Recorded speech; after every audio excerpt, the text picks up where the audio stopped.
So hopefully this talk will ease you into university life and I guess your transition into adulthood. I thought I would share a little anecdote just to show you and to explain how little I knew about handling finances right at the start of university. I think it was the second year of university. I'd done my weekly shop on Camden High Street and I popped into Poundland to grab some basic necessities. I lined up for about 20 minutes, got to the front of the queue, and my card was declined. So I tried my other debit card and that was declined too, because take a guess, I had no money left and I had to do a walk of shame out of Poundland on a rainy day. It was not a fun experience. So hopefully this talk will save you similar embarrassment. So today's agenda, we're going to talk a little bit about budgeting, a bit about earning while studying and getting a part-time job. We're going to go through some tips and tricks to save money as a student, talk about, I guess, the social side of managing your money, and also I'll signpost you to places if you need urgent financial aid. So on to budgeting. One, why should you budget? And two, how do you budget? How do you start? So why should you budget? There's a clear link between financial worries and mental health struggles, especially in students. And this emphasizes the grand importance of managing your money and finances wisely as a student. Not only will it reduce anxiety, but it'll also make sure that your focus can be on your studies and on your social life. And it will ensure that hopefully financial insecurity won't impact your happiness in any way at UCL. Creating a monthly budget plan was so reassuring to me at the start of UCL. It made me feel much more in control of my money. It gave me a realistic insight into how much money I had left to spend on myself and with my friends. The importance of creating a budget is absolutely immense. Not only will it help you see your income and you can work out whether you're overspending, but it's also just a great skill to have. It will really help you later on in life. It will ensure that you're not spending all your money on trivial things, but you're spending money on things that make you happy and that benefit you. Now, how to create a budget? There are many methods. As on the slideshow, it shows you can download an app such as Yolt or Mint. You can access these through your smartphone, iPhone or Android. And you can create your budget digitally. Or you can use old-fashioned Excel and create a spreadsheet, which is what I did. If you Google after this, save the student 1 minute budget sheet, there's a fab one that's already created and you can just input all of your figures. So after choosing a method, you need to add up your income. Your money going in might include your maintenance load if you're a UK student, extra money from scholarships or bursaries or grants, money from your parents if you're lucky, salary from a part-time job, or savings. Once you have your income, you need to take away all of your essential costs and outgoings. These might include your rent, your groceries, bills such as your mobile phone bill, transport costs, course materials such as books and electric equipment. Once you've minused that figure, you're left with a sum of money that you need to divide between the number of weeks in a term. Once you've done that, you're left with a weekly budget. This will obviously range depending on how much money you have and your financial situation. However, I guess what you do now with this figure per week is completely up to you. This is for non-essential spending, such as hobbies, going to the cinema, buying new clothes, a gym membership maybe. And your budgeting comes in here. You need to divide up how you want to spend the rest of your money, how much you want to use and how much you want to save.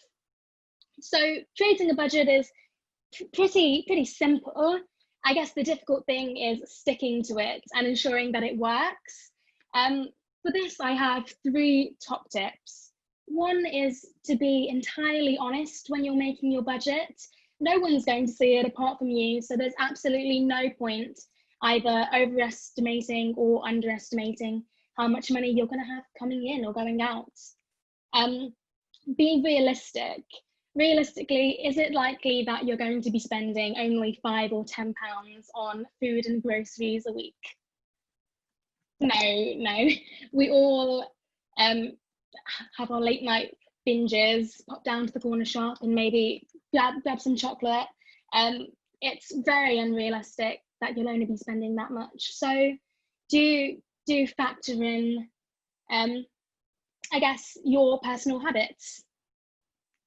3, be prepared. If you're honest and realistic, hopefully this will come naturally, but be prepared for any financial changes. Check your balance regularly and just ensure that you're keeping up to date and you're very aware of how much money you have and your personal budget plan, and all should go well.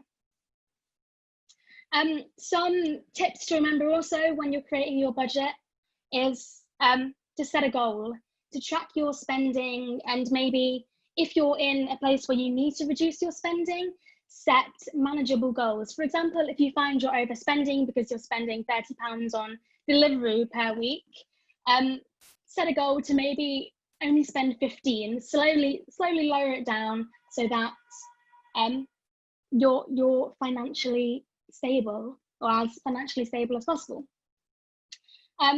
And budgets are for absolutely everybody, no matter your financial situation.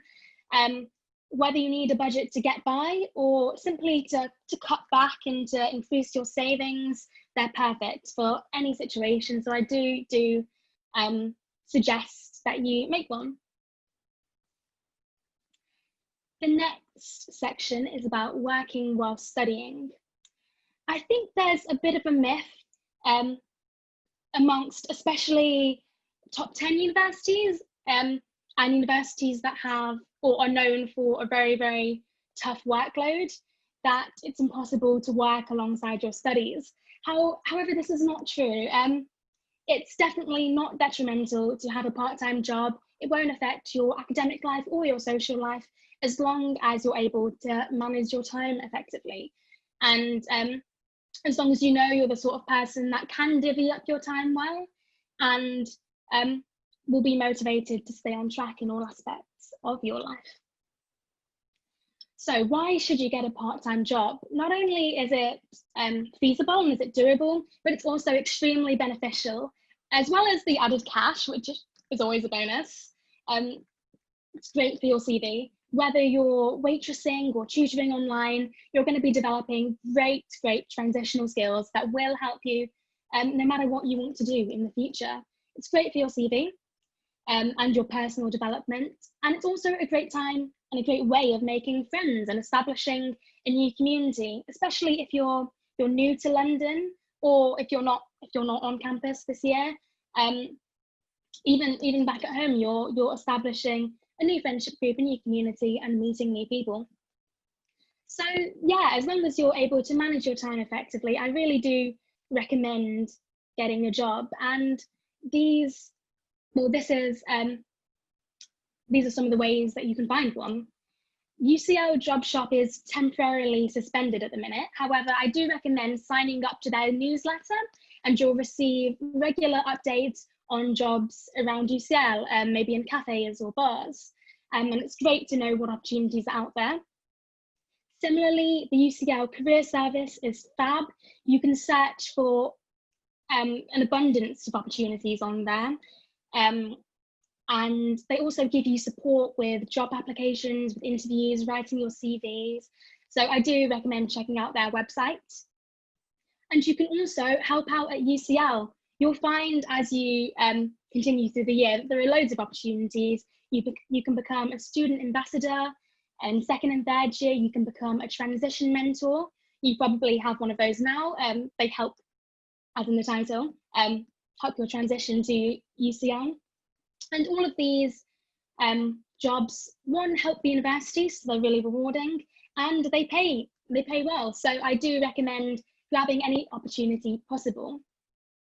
Additionally, you can be an online tutor, which is what I am currently, and this is absolutely perfect for our current situation. It's safe because you can do it from the comfort of your own home. It's flexible, so it won't clash with any of your timetables or your social endeavours. And it's just ideal for a student lifestyle. You can sign up to a website called My Tutor, and if you're accepted as a tutor, you match with a student. You may teach them an IB subject, an A-level subject, GCSE, usually something that you already know, so it lessens your workload. And yeah, you get paid for passing on your knowledge. And tutors are particularly in demand at the minute because obviously the disrupting education because of COVID. So I do recommend checking them out. The pay ranges from about £10 to £25, and it's a great way to earn a bit of extra cash if you need it, or if you, like I said before, just want to develop some more skills. I've also got on here, you could start your own business on Etsy or Depop if you're particularly gifted artistically. That's always a really fun and enriching way to earn some cash. I can imagine it's very self-fulfilling. Yeah, so some things to remember if you're looking for a part-time job. If you do work, check your tax code because you might be able to claim a tax refund. You might have overpaid. And 2, international students who wish to know whether they can work in the UK under a student visa can get advice and guidance from UK CISA. On one of the later slides, I have a link that you can take a photo of. Next, I am going to share some tips and tricks to save pennies, whether you need to because it will help your financial situation, or you just want to be a little extra thrifty. These are perfect. So take advantage of student discounts, and I can't stress this enough. I'm sure most of you have heard of Uni Days. If not, Uni Days is an app you can get on your phone, and it's free and offers student discounts on a range of stores, usually high street stores. They range from 10% to 20% off your favourite shops, and they're perfect. Similarly, there's Student Beans, which is does generally the same thing. I also recommend checking out some travel hacks. For example, if you're studying in London this year, you can, I guess you're qualified for a 16 to 25-year-old rail card, which means you'll get cheaper travel. You can link this to your Oyster card, and you also get money off the tube. Also, if you're living in London, try and walk, try and cycle. Not only is it safer now, but it's also extremely interesting in central London to have a look around and see what's going on, the hustle and bustle. There are also some apps you can download. There's one called Dusk, which gives you free drinks, usually at pubs or bars. So when it's safe to go, that's a great hack. And also Too Good To Go. A lot of restaurants don't, well, because it's not environmentally friendly, they don't throw away any of their leftovers anymore. They sell their leftovers just before closing at a very, very cheap price. And Too Good To Go allows you to get some really cheap, yummy chain restaurant, usually food. I also really recommend setting up a student bank account. It's perfect for managing your money. Not only is it really beneficial to have all of your loan in one place and to maybe separate that account from your savings account, just to ensure some self-discipline and to stop you from splurging every now and then. But also they have great benefits and pluses. I recommend Santander in particular, which offers you a 4-year free rail card and also a £1,500 overdraft with 0% interest. So I do completely recommend getting a student bank account, and it will help you out. Additionally, second-hand shopping especially for textbooks and books, is crucial if you're looking to save a bit of money. There are loads of really good websites, and as an English student, I found using Abe Books, ABE books.com, and World of Books invaluable. I saved probably 80 or 90 pounds just buying really cheap secondhand books from online. And again, they're also better for the environment, so it's a win-win. So I do recommend looking for secondhand course materials. Maybe even get in contact with graduates from your department, those who have graduated this year. I know that when I joined UCL English department last year, a lot of the third years were looking to sell off their main texts, and it saved a lot of my friends a whole lot of cash. So do look about. Next, we've talked a lot about managing your money and the purely financial aspects of that. But money is inevitably a very social thing, and it does affect your personal life and social life sometimes. For example, friends don't always share the same financial challenges. It's tempting to match spend your friends and to get into debt. However, these are some things to actively think about, and I'm sure, well, I hope that this will provide some kind of relief and reassurance. One really important thing is to know your boundaries. At university, when you're surrounded by friends, it's very tempting to, as I said, match spend and to spend more than you feel comfortable, because everyone has different levels of financial comfort. So do know your boundaries and communicate with your friends if you're not comfortable going maybe for a drink, or if you're not comfortable or can't afford to pitch into a group gift for a friend. So yeah, do communicate about your financial situation. There's nothing to be ashamed about. And also remember that you don't have to sacrifice your fun and your well-being to save a few pennies all the time. Balance is extremely important. Do be realistic and recognize what is financially feasible for you as an individual, and understand what you can sustain as a long-term thing. But also treat yourself. You need to be happy, and yeah, so do treat yourself. If you need or want a slice of cake, go to a coffee shop and get a slice of cake. It's all about balance and about compromise. Similarly, if you're based in London, and no matter where you're based, actually, there's always a lot of fun things you can be doing with friends or on your own for free.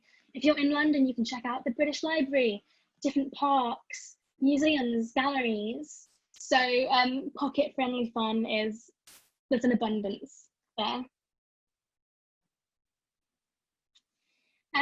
Now we're on to the bit about urgent financial aid. So if you're struggling financially, do ask for help. The earlier you get support, the less likely it is that your finances will get out of control. So I do recommend reaching out to someone. If you're in need of financial aid, do remember that if you have a student bank account, overdrafts are there as a buffer. They're not ideal, but if you need to go into your overdraft, they are there for that reason, to provide extra support. And also know who to contact if you get into debt. If you go onto UCL's website, there's a page called UCL Financial Aid, which has lots of really vital information. You can check on that website what funding might be available to you. You might qualify for a student bursary. I know that if your household income is under a certain amount, you will. You'll be able to qualify for a bursary if you're disabled, if you have children, if you're a part-time student, if you're over 60 years old. So you might have welfare benefits that you can claim. Similarly, if you are in really deep financial trouble, or you think you might be in financial trouble in the future, check out UCL's hardship funding.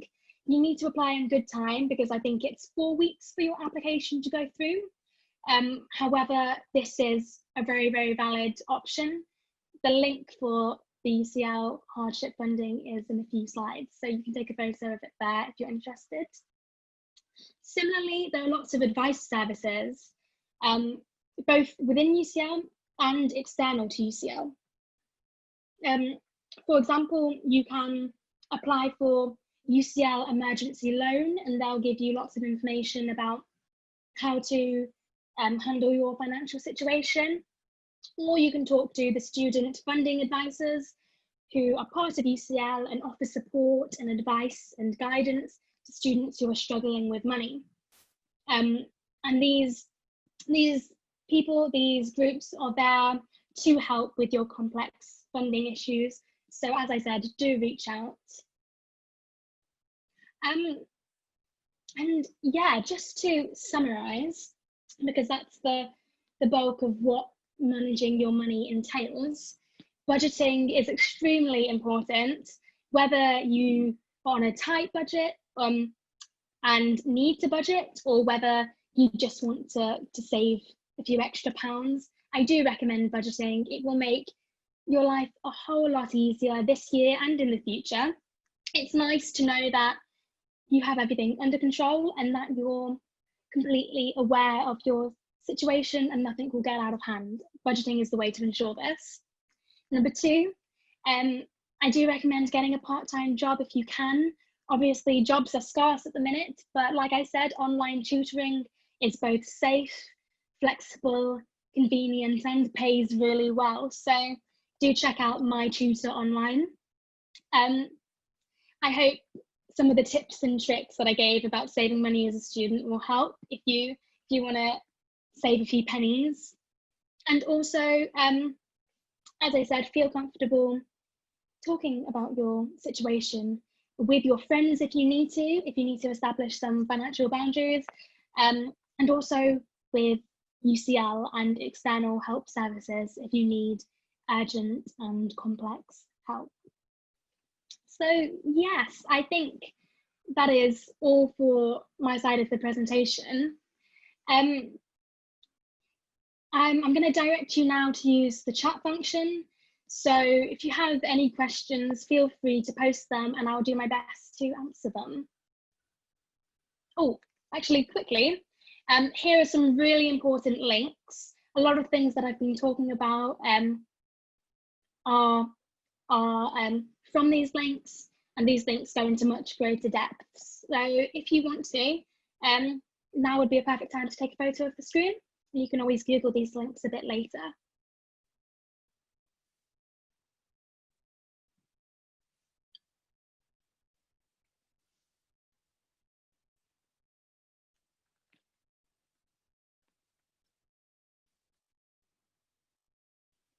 I'll wait a few more seconds just in case someone's getting their phone.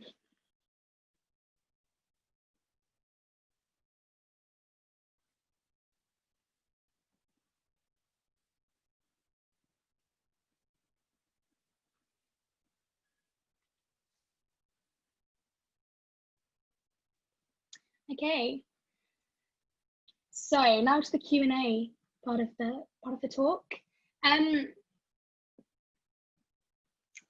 Alice Millett asked, roughly how much would you factor for groceries per week?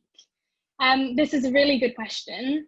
And honestly, it depends on your financial situation and on how you are as an individual. It really does differ immensely between students. For example, I'm extremely thrifty with my grocery shopping. So I managed to spend about £20 per week on groceries. However, last year, the flatmates that I lived with, one of them really wasn't a meal planner and spent about 40. So it really does depend on your financial situation. But I would say £20 is probably the average. If you're worried about weekly shopping and groceries, I do really recommend, I'm sure you've heard it before, but meal planning. Not only will they save you a huge amount of time, especially around exam season, but it's really helpful to plan carefully. At the start of each week, maybe create a shopping list that I guess factors in all the different meals you want to make that week. When you go to the shops, try and stick to that shopping list as much as possible, and cook in bulk, and it does really help. Similarly, if you need to and you're skimping for money, bring packed lunches if you're having a day out somewhere. Bring a reusable flask of tea and coffee that you made at home. Your grocery spending can easily be cut down on just finding little tips and tricks and getting into a habit of planning ahead. And like I said, these things will save you an immense amount of time. And if you live with flatmates, I do recommend maybe sharing cooking sometimes, having flat meals if you get on with them a few times a week, because that will be great for your budget, and also it's just a really fun, sociable thing to do. So yeah, I can't obviously give an exact amount, but about £20, £25 should be more than enough if you're looking to save money.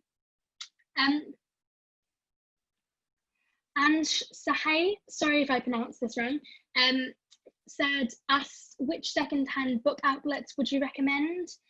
I recommend Abe Books, which is abebooks.com, and World of Books.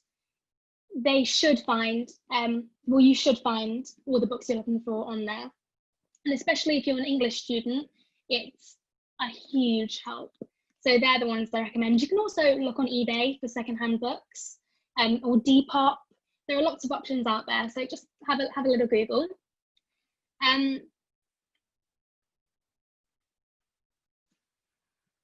If anyone else has a question, I'm really happy to answer anything. There aren't any silly questions, so if you want me to repeat anything or you're unsure about something small, go ahead and type it in the chat.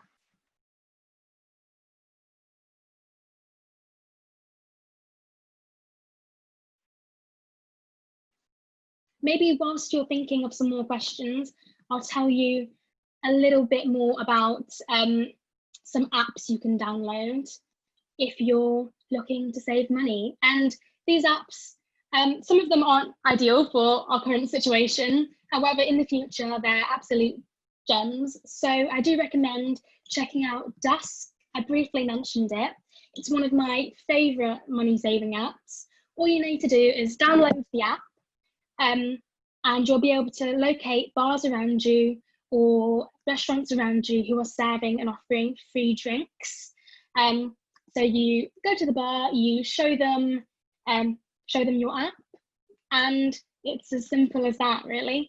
You're allowed one free drink per day. And so maybe not in this current situation, but hopefully when everything blows over, that will be something to use. And it's ideal, really, as a student. I also mentioned Too Good To Go, which allows you to purchase unsold food from some of the top eateries in London. I'm pretty sure it's available in lots of other UK big cities. So that's a great way to get high quality food at a really low price. And if you're a student, it's invaluable because it means you don't have to cook. So that's a plus.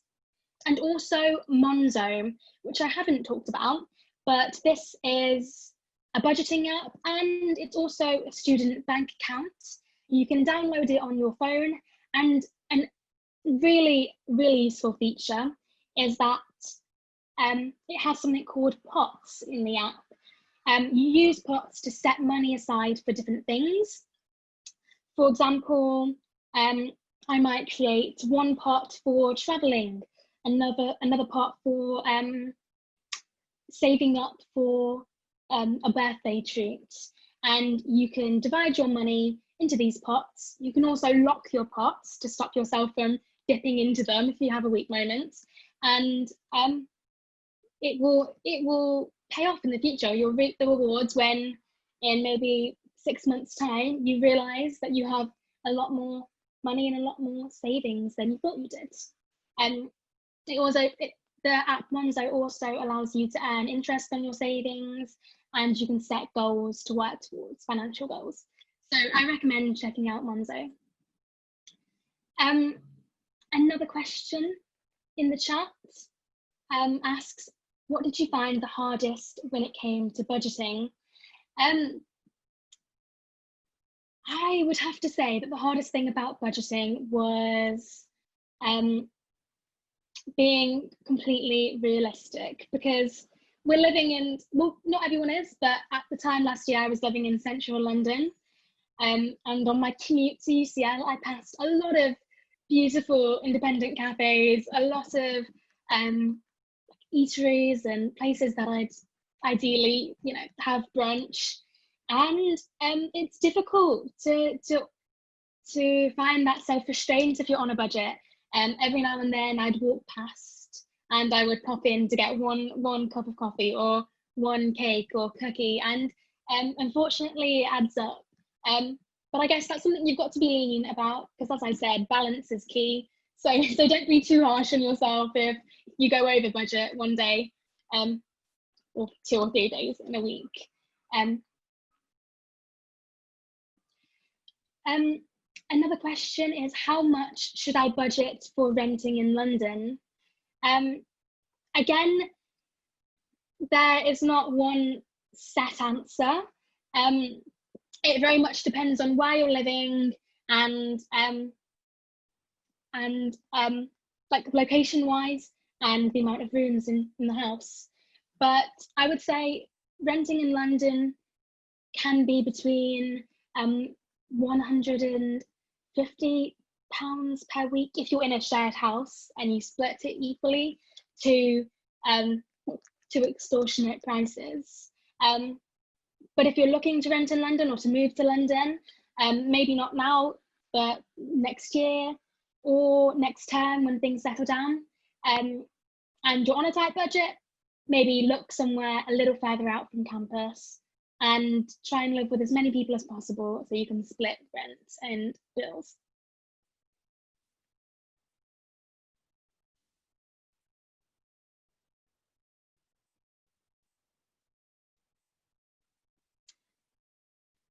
If anyone else has any questions, feel free to continue asking.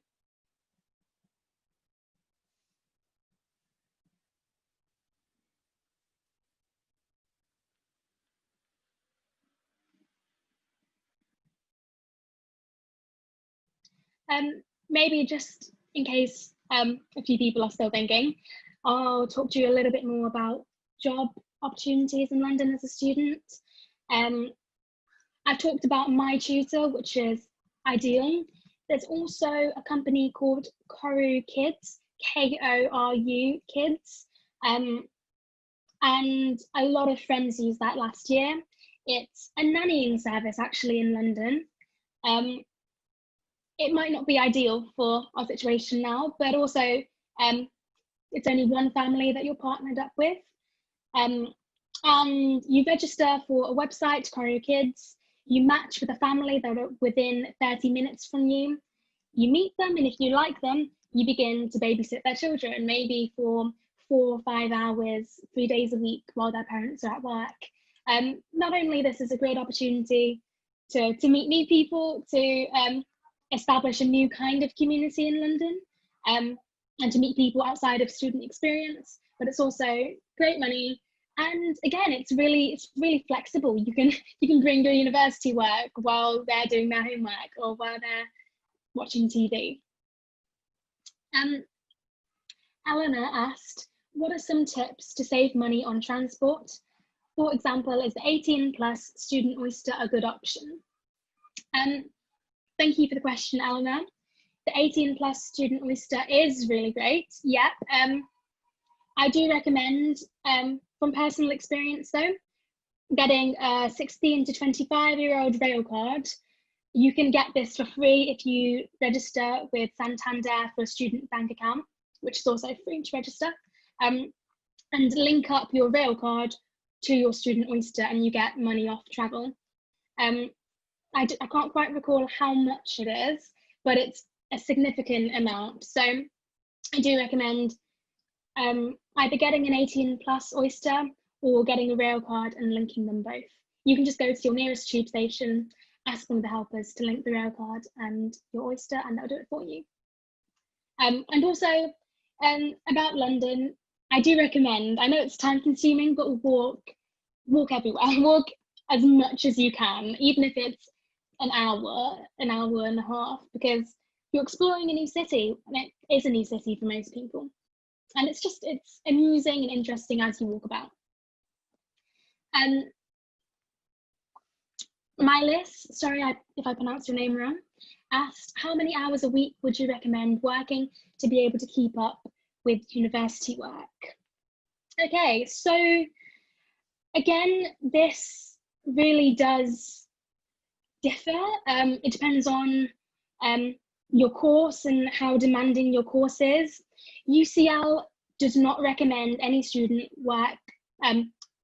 working more than 15 to 20 hours per week. So I would say no more than 15 hours really, if realistically you want to throw yourself into your studies and do the best you possibly can. So under 15 hours for definite, and other than that, it's really up to you. It depends on how much time you want to schedule for social activities. I personally work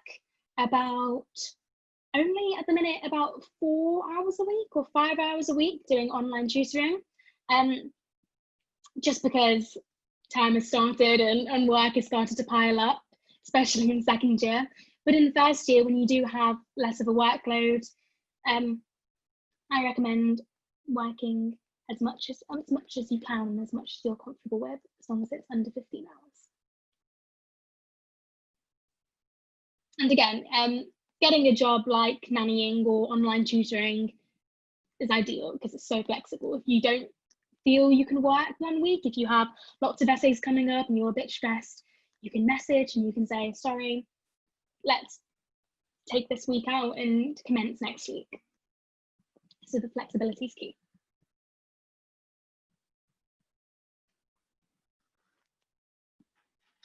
If anyone else has something to ask or a comment, something that you might want me to repeat or provide clarification on, then feel free to use the chat function.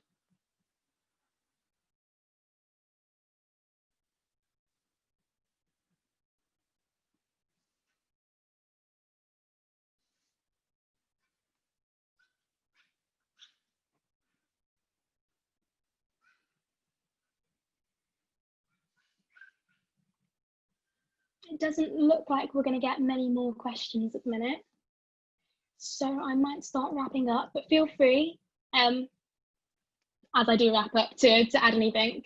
So yeah, thank you all so much for coming. I hope this was somewhat useful, no matter where you are in the world, whether you're London or elsewhere.